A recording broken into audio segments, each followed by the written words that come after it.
Assalamualaikum warahmatullahi wabarakatuh. Kembali lagi dengan saya Arif di channel MMS Consulting, channel yang membahas tentang seputar perpajakan, aplikasi akuntansi, dan juga tutorial Excel. Nah, hari ini saya akan membahas tentang gimana sih cara melakukan transaksi uang muka dan juga pelunasan di Cortex. Nah, ini semenjak adanya Cortex, pembuatan uang muka dan juga pelunasan ini agak unik ya teman-teman. Nah, gimana caranya yuk kita bahas. Di sini saya ada contoh ilustrasi kasusnya itu PTA sebagai pengusaha kena pajak melakukan kontrak dengan PTB untuk penyediaan printer sebanyak 100 unit dengan harga jual 1 juta per unit. Jadi total kontraknya itu 100 juta ya, dari 1 juta dikali 100 unit. Nah, di sini ada 3 kali pembayaran ya teman-teman. Nah, pertama DP sebesar 12 juta. Ini belum ada pengeluaran barang sama sekali ya teman-teman. Nah, selanjutnya untuk tahap 1 yang ini, tahap 1 10 Februari 2025 itu menyerahkan 24 unit printer dengan pembayaran sebesar 24 juta. Dan tahap keduanya sekaligus pelunasan itu 76 unit dengan total uang diterima 64 juta. Jadi di sini ada 3 kali ya teman-teman. Pertama hanya uang saja yang diterima sebesar 12 juta pada tanggal 20 Januari. Selanjutnya penyerahan barang sebagian sebanyak 24 unit ya. Sebanyak 24 unit, harga jualnya itu 24 juta. Oke, dan ini terakhir pelunasan 64 juta. Itu belum, jadi ini transaksinya belum termasuk PPN ya teman-teman. Oke, nah di sini notes-nya ini printer merupakan barang kena pajak non mewah sehingga sesuai dengan PMK 131 2024 atas transaksi ini harus diterbitkan faktur 04 dengan menggunakan DPP nilai lain. Itu teman-teman. Nah, gimana? Yang pertama kita langsung saja lihat di sini ada mekanisme untuk faktur pajak pertama yang terbit ketika melakukan DP sebesar 12 juta. Nah, di sini teman-teman harus centang uang muka dulu ya. Centang uang muka dan nomor fakturnya dikosongkan saja. Karena memang di era Cortex ini nomor faktur itu dia akan otomatis terisi ketika teman-teman melakukan penerbitan faktur pajak gitu. Kalau teman-teman yang masih pakai desktop, faktur desktop ya otomatis mekanismenya tidak ada yang berubah ya. Cuman teman-teman yang sudah full memakai Cortex, nomor fakturnya itu kosongin saja teman-teman. Untuk kode transaksi silakan isi 040 gitu. Tapi kalau teman-teman yang ketika menggunakan untuk transaksi dengan BUMN atau dengan instansi pemerintah itu disesuaikan ya. Jadi kalau instansi pemerintah itu kan 020, sementara BUMN itu 030 gitu ya teman-teman. Nah ini tanggal fakturnya 20 Januari sesuai dengan contoh di atas gitu. Jenis fakturnya itu normal, masa pajaknya Januari, referensi, deskripsinya silakan diisi ya. Biasanya diisi dengan nomor invoice gitu ya teman-teman kalau referensinya itu. Oke, selanjutnya teman-teman di sini pilih barang. Nah, selanjutnya diisi nama barangnya itu apa, satuan unitnya. Terus harga satuannya diisi 1 juta. Kuantitasnya 100, jadi total 100 juta. Nah, ini yang saya pengen garis bawahi ketika teman-teman membuat faktur pajak, walaupun ini kita konteksnya itu DP 12 juta, bahkan belum ada barang dikirim ya, tetapi sesuai yang diinput itu barangnya itu sesuai. Maksudnya sesuai dengan order. Kalau tadi kan contohnya itu 100 unit printer ya. Ya berarti teman-teman buatnya 100 unit gitu. Nah, nanti jangan teman-teman buat hanya sebesar misalnya tadi 12 juta. Oh, berarti 12 juta dibagi sejuta berarti 12 unit. Enggak. Teman-teman harus tetap buat full dulu ya, teman-teman. Nah, ini DPP-nya dicentang DPP nilai lain. DPP nilai lain ini dapat dari mana? 91 juta. Ya 100 juta dikali 11 per 12. Nah, di sini ada ilustrasinya ya, dari mana angkanya.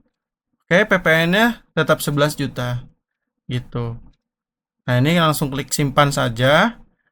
Nah, nanti teman-teman di sini kalau teman-teman nggak centang uang muka, di sini nanti dia tidak akan muncul, teman-teman. Oke. Nah, di sini uniknya, kan kita tahu ya kalau uang yang diterima itu sebesar 12 juta. Tetapi teman-teman jangan tulis 12 juta di sini ya. Tapi 12 juta dikali 11 per 12 dulu. Hasilnya itu 11 juta. Supaya apa? Supaya PPN-nya itu benar gitu. Kan kalau teman-teman isi 12 juta, nanti PPN-nya di sini salah ya, teman-teman. Karena di sini default-nya ini 12%, bukan 11%. Jadi DPP nilai lainnya harus diganti 11 per 12 gitu. Nah, ini baru akan benar nih. 12 juta kalau di 11 kali 11% kan 1.320.000 ya. Gitu. Nah, di sini yang teman-teman harus perhatikan ya. Walaupun sebenarnya nanti saldo uang mukanya ini jadi keliru ya. Sebenarnya kan sebenarnya dari 100 juta dikurang 12 juta itu harusnya kan 88 juta. Nah, di sini 89 juta gitu. Nah, tapi ini yang benar tetap kayak gini ya. Teman-teman nggak bisa paksakan 12 juta nanti PPN-nya di sini salah. Oke? Nah, ini untuk faktor pertama ya. Pembayaran ataupun penerimaan uang sebesar 12 juta begini ya mekanismenya ya, teman-teman. Ini yang harus teman-teman perhatikan gitu ya. Emang agak rumit gitu. Nah, selanjutnya untuk tahap kedua. Sama teman-teman ini centang uang muka. Nah, bedanya untuk yang tahap satu ini ataupun yang penyerahan barang, kalau tadi kan DP 12 juta belum ada penyerahan barang. Nah, sekarang udah ada penyerahan barang dan terima uang ya, teman-teman. Nah, ini nomor fakturnya isikan nomor faktur pajak uang muka. Jadi nomor fakturnya itu sama dengan uang muka yang pertama ya, teman-teman. Jangan dikosongin lagi. Karena nanti kalau teman-teman kosongin, dianggap itu sebagai uang muka baru, bukan satu kesatuan dari transaksi yang pertama yang 12 juta itu. Nah, supaya dianggap satu kesatuan, nomor fakturnya itu diisi dengan nomor faktur yang pertama itu ya, teman-teman. Jadi jangan dikosongin lagi gitu, teman-teman. Nah, kode transaksinya sama 040 dan tanggal fakturnya silakan disesuaikan dengan tanggal penyerahan tahap 2. Gitu ya. Nah, pada faktur kedua tidak ada pengisian detail transaksi. Langsung ke pengisian besaran nominal penyerahan yang diserahkan atau pembayaran yang diterima. Oke. Nah, di sini nggak ada lagi tuh yang namanya pengisian detail transaksi. Karena apa? Karena nomor pengisian detail transaksi itu sudah dilakukan ketika uang muka pertama gitu. Nah, termasuk juga kalau misalnya nih kan kalau ini kan 3 kali ya. Kalau misalnya 4 kali tetap nanti yang uang muka kedua, yang ketiga itu tetap centang uang muka dan diisikan nomor fakturnya. Gitu. Jadi disesuaikan saja dalam satu transaksi itu misalnya terminnya itu mau berapa kali gitu ya. Nah, kalau pengen dianggap sebagai satu kesatuan, ya berarti teman-teman harus catat nih nomor faktur yang pertama digunakan itu nomor faktur berapa gitu supaya dianggap satu kesatuan ya, teman-teman. Nah, di sini nggak ada lagi pengisian detail transaksinya. Tadi misalnya barangnya apa, terus juga kuantitasnya berapa, terus harga satuan berapa, totalnya berapa, DPP berapa gitu, enggak ya. Karena itu udah diisi. Nah, di sini juga sama.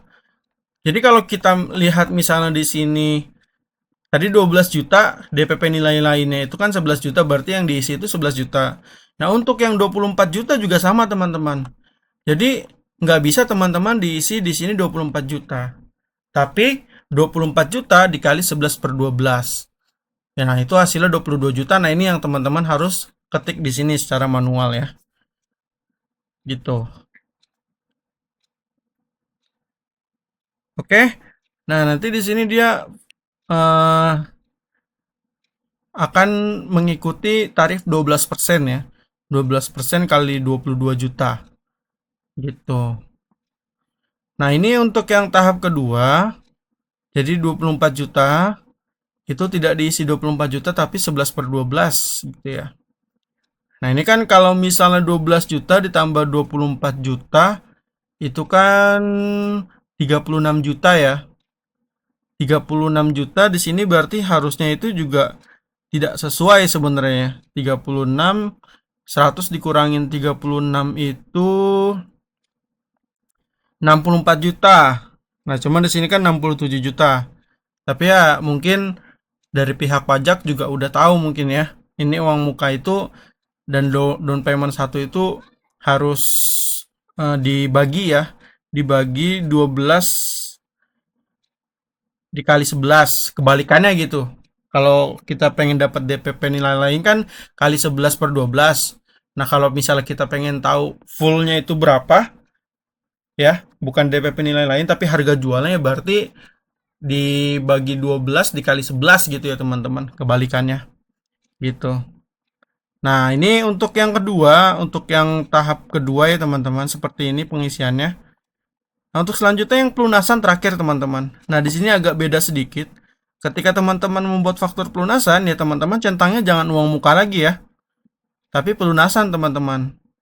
Gitu. Nah, nomor fakturnya diisi sesuai dengan nomor faktur yang pertama tadi ya.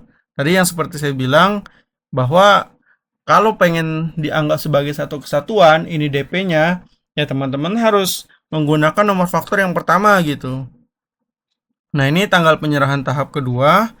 Sama, ini kita tidak ada pengisian apapun ya, karena udah terisi otomatis dengan sisa saldo uang muka yang dimiliki. Gitu. Oke. Nah, ini silakan saja langsung tidak ada pengisian apa-apa, langsung terisi secara otomatis. Ya walaupun mungkin ya dari termin 1, termin 2 sampai dengan pelunasan itu tidak sesuai gitu jumlahnya. Cuman ya begitulah teman-teman Cortex ya. Begitu adanya, yang penting PPN itu sudah sesuai teman-teman. Jadi kalau teman-teman patokannya itu PPN ya, 12 juta dikali 11% itu udah benar 1.320.000. Terus juga 24 juta dikali 11% itu juga 2.640.000 gitu. Jadi karena defaultnya itu dikali 12% ya mau nggak mau kita harus di sini harus dikali 11 per 12 dulu ya teman-teman. Gitu. Nah, nanti kalau sudah sesuai kayak gini ya sudah tinggal diterbitkan saja gitu ya. Oke? Dan mungkin ini juga lebih mudah ya, lebih mudah untuk mentrace atas satu transaksi ini berapa kali faktur yang diterbitkan. Biasanya dulu kan kita agak susah ya mentrace uang muka, terus juga pelunasan gitu ya. Dengan adanya ini kan otomatis nomor faktur juga sama gitu ya, bisa difilter. Sama tuh maksudnya ya difilter udah pasti sama, berarti itu satu transaksi terdiri dari 3 kali pembayaran gitu ya. Itu ya teman-teman. Mungkin itu saja teman-teman. Kalau misalnya masih ada yang bingung ataupun kurang mengerti di penjelasan uang muka ini, silakan teman-teman komen saja. Insya Allah nanti saya akan jawab. Jangan lupa komen dan like dan subscribe untuk mendukung channel ini ya teman-teman. Kurang lebihnya mohon maaf. Wassalamualaikum warahmatullahi wabarakatuh.